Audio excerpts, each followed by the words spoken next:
Hello, today we are going to speak about what are the disadvantages for speak another language, to be bilingual. And yes, absolutely. Everything has good things, bad things. Everything has advantages and disadvantages. And today we are going to speak about what is the other side of being bilingual. So the first one are seven. The first one, the code switching. When you start learning a new language, you start um, having active two languages, two different systems, two different codes. That means like sometimes you're speaking and then you start switching, like because your language is active. Both of them, they are active in your brain. So your brain needs to decide what is the one that they are going to speak, that is going to speak. So at certain point, so in that case, we switch sometimes. And I don't know if you heard the term that, oh, we speak, usually Spanish speaker, they speak Spanglish. Spanglish, that means like they start mixing, they start switching. And also that I see sometimes American people that they speak some words in Spanish, even if they don't know too many words in Spanish, they have some words that they like and they have in their brain in a special place. They have that words. So every time that they have the opportunity to speak about that word, they just put it there. So that's code switching. The second one, it's increased cognitive load. What do that mean? Like you are, every time that you are learning something and you are using that, it's like you are putting more weight on your brain. So in that case, that means like we need to be more flexible, to use more that muscle. So if you have a good muscle and you are putting there like some weight, you can resist more. Your level of resistance, it's better. So in speaking about languages is exactly the same. Speaking about your brain is the same. So the more you learn, the more weight you have in your brain, the more neurons are you using. And for that reason, I don't know if you have noticed that usually people that they speak another language, when they are speaking that language, they start looking at their lips of the other person. So if you are speaking with someone, the first thing that you do is just to watch their lips so you can see how the person is speaking. Why? Because you need to use, that is another code that you have, but you need to be clear. So it's not like it's automatic that you go and you see their lips, but it's something that you are creating. It's every time that you are listening, you try, that the other language has nuances, has pitch, so has different rhythm. So that means like you need to focus in different senses. So you use your hearing, but because you need more information, not only the hearing, you are going to start looking at the person. And okay, this is unconsciously, and you can see a baby also. When a baby grow in an environment that is bilingual or trilingual, or they have more of one language, they start looking at their lips. So that's the second one.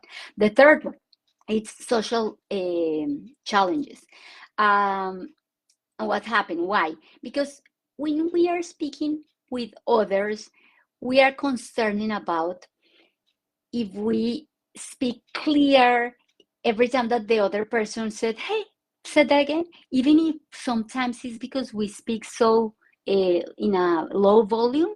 So we think that it's because they didn't understand us, because we are not clear, because we are saying the wrong words. Or so we create our own story instead of sometimes just asking, or just be conscious that we need, especially when we are starting learning, we need to start speaking more clear try to open more our mouth, and also to speak in a higher volume. You don't need to yelling, but it's because that's going to create a confidence, and the other person, you are going to give the other person the opportunity to try to guess, even if you were not so clear, to guess what was the expression that you tried to use. So that's going to help. And the more you practice, of course, so you get better. But this is a disadvantage. Why? Because it's you start feeling like frustration. You start feeling like something is not working, and sometimes you start thinking this is not for me. So that inside. And the next one, I'm going to speak about outside. Like, you need to maintain your effort.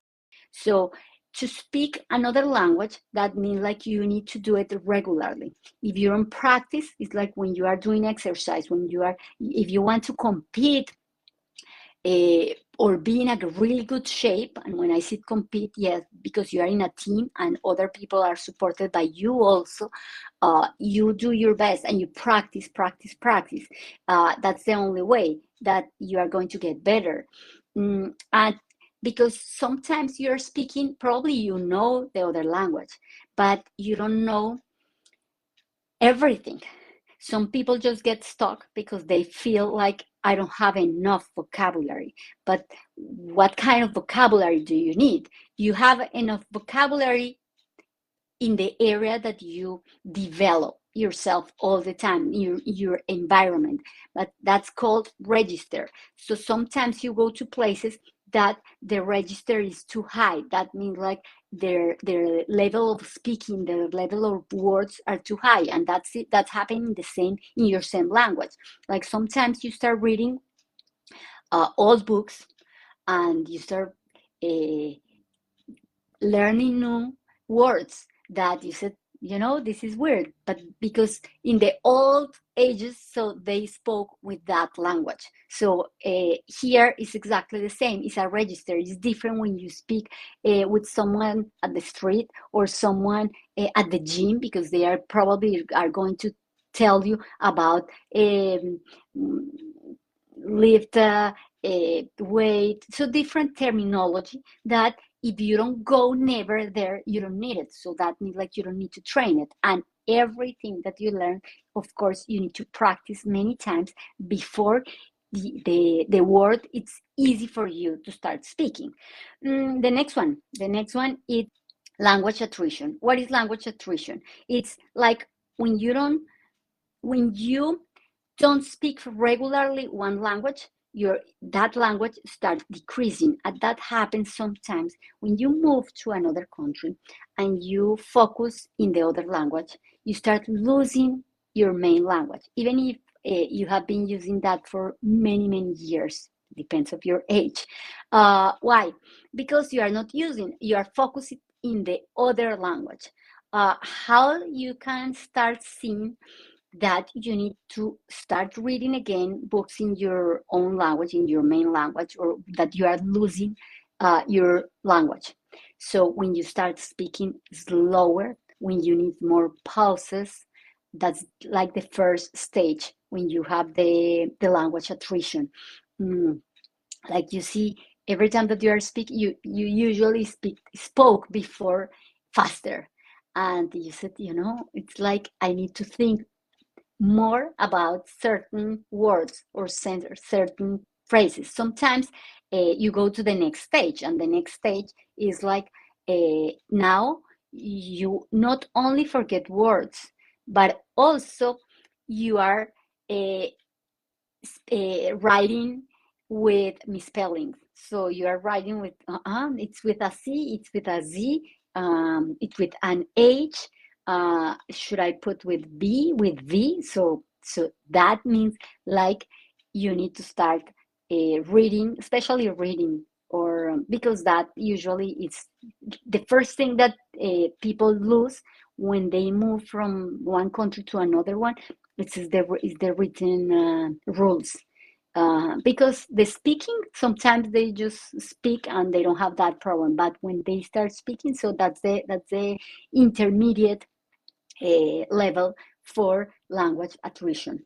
And of course, the other one is when you were young and you definitely don't practice the other language, like you can just listen and you can understand, but you are not able to speak, you are not able to talk. So if you want to be bilingual, think about that. So if you really want, you want to improve the new language, but you don't want to lose the other one. So probably you just need to try to balance. It's very, very important that don't forget your own language. Don't forget that you always need also to start reading and improving your main language too. The next one is the cultural identity conflicts. And I speak about this because when we start learning a new language, we are a little more shy. Um, we are not too confident like we are in our language because we know that we can express in our main language easily. With the other one, no. And some people speak like I have two personalities. Uh, it's like, yes, the personality, you build your personality. You don't born with a personality because when you were born with nothing. Mm, you have genetics, yes, but you start developing all the um, all the cells, all the muscle, all the, yeah, and also speaking about personality. So you start building. So I like this. I can smile. I am more serious. I want to just see that person. So when you are learning a new language, it's like you born again. So that means like you are building your own personality also. Like when I came, so I was very shy, and then with the days I start speaking more, and sometimes my husband asked me, "So now you speak more," and it was not like I speak more. It's like I have more confidence on myself. I feel more secure when I'm going to speak. It's like I have more freedom. Um, so that's something that is important for everybody because when we are in another place, like I go to your house and I don't speak your same language, how do you feel? So we can have a conversation for 1 minute, 2 minutes, and then you're going to get bored with me. So I don't want that. So what we need is to start having a conversation and start to interact between both. So that means like our personality, sometimes we feel awkward. We feel like I cannot speak, but it's something that you are building. So be aware, like you are not going to be the same person, especially in the beginning. Then, of course, you are going to get more confidence and you are going to get more relaxed. And for you, it will be easy. And the seventh is important because another disadvantage that we have when we speak another language is like sometimes we don't let other people to grow. We try to help them, and sometimes we don't see that we make worse. If I have at home someone that doesn't speak the language, the target language, the language that I'm learning, and I'm with that person and I speak for that person, I'm not supporting that person, I'm not helping that person. Of course, everything depends on the situation. If I'm at the hospital, if I am outside that I need to answer this, but depends because sometimes I'm outside and that's the opportunity for me to let the other person make mistakes, or not because they are going to make mistake, but because they are going to learn how to speak, but they are going to see what are their their skills, so how they can communicate with others. uh, and in this case, another personal experience that I need to talk is every time that I went to the mall when I started learning English in the beginning. So I felt bad when people start speaking to me in Spanish. And I was thinking, why do you speak to me in Spanish? Oh, because I know that you're Spanish, so your accent, or you're struggling. Yes, sometimes I'm struggling, but I need that struggle. I need that struggle to improve. So uh, it's like you give your support when they ask your support. But when they don't ask, you don't need to speak for them. You don't need to feel like, okay, I'm the one that's going to speak. And that happens sometimes with parents and kids. Like sometimes the kids are the ones that start speaking for the adults and translating. And when you don't have your own voice, you are going to feel bad. So you are going to feel like you are losing your power. Your power comes from inside, from everything that you are building inside. And the only way that you express what you have inside, it's the way when you speak, when you act, when you do stuff, because comes from inside to outside. It's like when we speak about problems. Problems are outside. The problems are the thing that I create. So if I see something, I said, this is a problem. This is not a problem. This is the way that I'm looking at. So in this case, I want you to see that if the other person is facing something, unless that person is asking you for help, just help. If no, you don't need to be the intrusive in the process. And also, you just need support. Everybody needs support. Everybody needs to increase their self-esteem. And the only way that you increase your self-esteem when you are in another country is when you start speaking the other language, when you start communicating with others. And that's my podcast for today. Like, how can we use the disadvantages and see?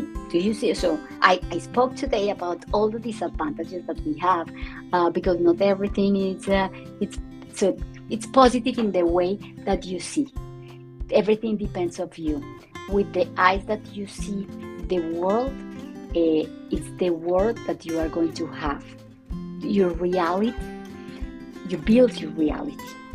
You build the emotion that you feel.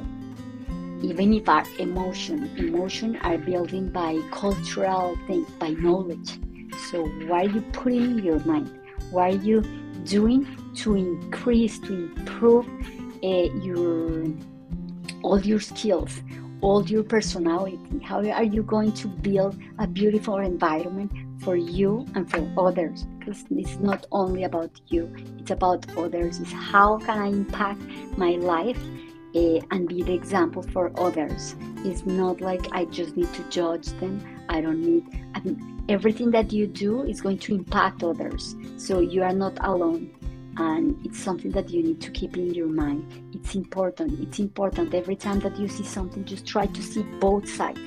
The positive side, the bad side. And it's not here. We spoke about disadvantages. And it depends on you if you are going to see the bad things in the disadvantages. But they are. So, and what are the good? So it's time for you to outreach. It's like, okay, so do I want to learn a new language? Do I want to improve it? That's up to you. Thank you for watching, and see you next weekend. Thank you.